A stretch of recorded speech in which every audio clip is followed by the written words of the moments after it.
يا أيها الذين آمنوا كتب عليكم الصيام. السلام عليكم ورحمة الله وبركاته. الحمد لله وحده والصلاة والسلام على من لا نبي بعده أما بعد। সম্মানিত দর্শক মণ্ডলী, আমরা সলাৎ পড়ার ক্ষেত্রে অবহেলাবশত 1-2 ওয়াক্ত সলাৎ ছেড়ে দিই বা সলাতের ক্ষেত্রে দেরি করে থাকি, অথচ আল্লাহ রাসূল সাল্লাল্লাহু আলাইহি সাল্লাম কি বলেছেন এবং আল্লাহ কি বলেছেন তা কি আমরা জানি? আল্লাহ সুবহানাহু ওয়া তাআলা এই মর্মে বলেছেন, ফাওয়াইলুল লিল মুসাল্লিন আল্লাযীনা হুম ফি সলাতিহিম সাহুন।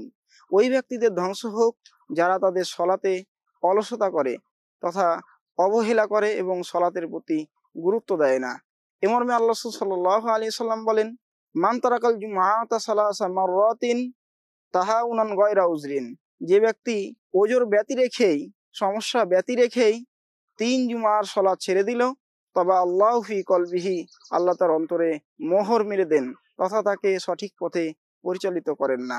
এছাড়াও আব্দুল্লাহ ইবনে মাসউদ রাদিয়াল্লাহু তাআলা আনহু বলেছেন, মান তারাকা সলাতা, যে সলাৎ ছেড়ে দেয়, ফালা দীন আলাহু, তার দিন বলতে কোনো কিছু নেই। তাই আমাদের উচিত হবে সলাতের ক্ষেত্রে অবশ্যই গুরুত্ব দেওয়া এবং অবহেলা করা থেকে বিরত থাকা। আসুন আমরা সলাতের ক্ষেত্রে গুরুত্ব দেই এবং সলাত সঠিক সময় আদায় করি। আল্লাহ আমাদের সেই তৌফিক দান করুন। আমিন। আসসালামু আলাইকুম ওয়া রাহমাতুল্লাহ।